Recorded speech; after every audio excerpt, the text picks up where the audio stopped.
you doing? You went all the way to the house for a bucket?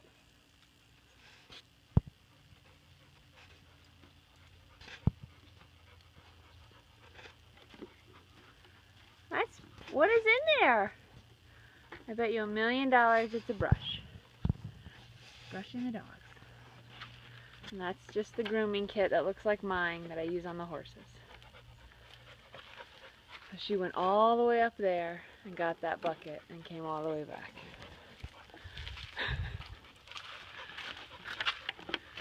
Oh, what's in there? Goggles? Why do you have goggles and a golf ball? That's a good little haul you got there. Quinny, you have so much fun. And go through the big gate. Otherwise she has to go through the dog entrance.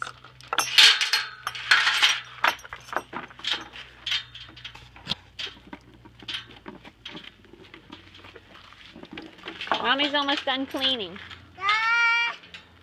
Dogs!